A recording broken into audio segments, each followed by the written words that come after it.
There are so many people involved in the force-feeding of the Carlos Arredondo psyop to the trusting people of the world, but a few of these perception managers posing as journalists really overdid it. Of course, there are the female prostitutes, and I don't feel bad about calling them that. The slightest bit of anything that resembles good old-fashioned reporting would have told these women that they were playing into a huge lie, if they don't already know that. Carlos Arredondo, for your dedication to peace and love for humanity. You're not only Boston's hero, you're my hero too.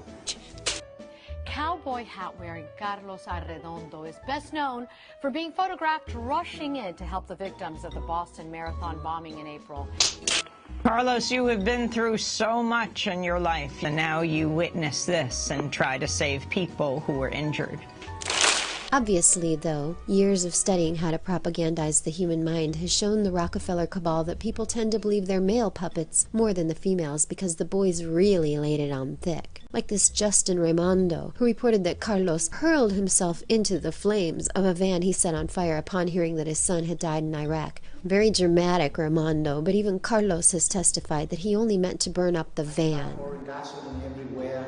Well, me, no one noticed. The gasoline was splitting all over my legs and pants and arms. Then we have Michael Mayo, who wrote a 10,000-word, 8-page love fest about Carlos for the Sun-Sentinel. Here's a highlight. Within a flash, Carlos was famous. With his chiseled jaw, piercing green eyes, and flowing curly hair, the hero in the cowboy hat became an instant sensation, the photogenic face of resilience. Oh, brother. I call him a teddy bear for a recovering city to hug. Huh? I call him Mr. Boston Strong.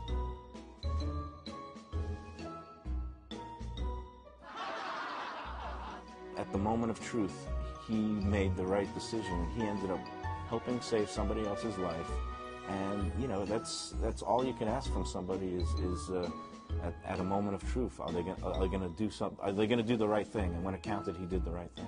Mr. Mayo thinks an awful lot of Carlos. And we've got this Carl Gibson from the Huffington Post who says that not only is Carlos America's hero, he's also the world's hero, and that he's a shining example of what every human being of every nationality should aspire to be.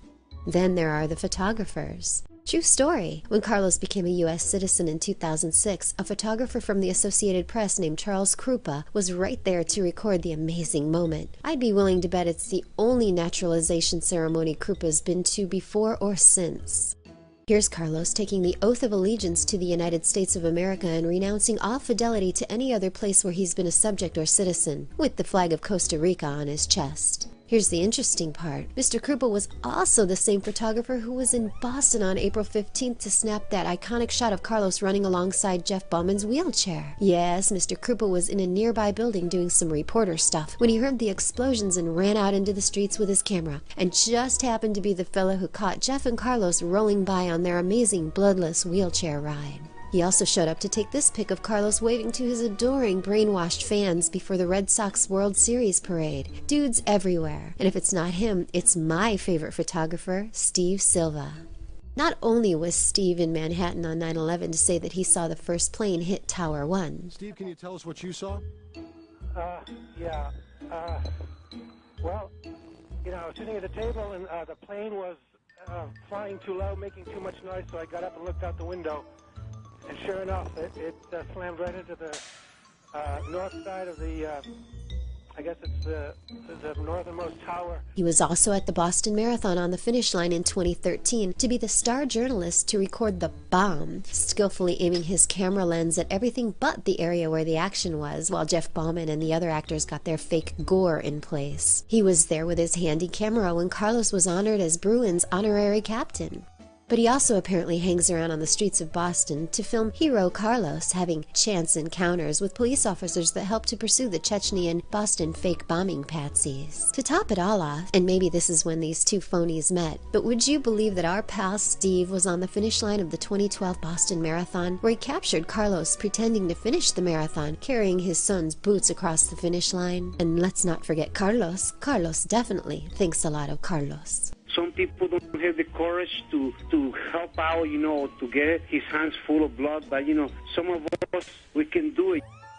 Thank God, you know, I have the heart to go across and help some people out. I don't know how to put this, but I'm kind of a big deal. Oh, and donuts. Carlos loves donuts.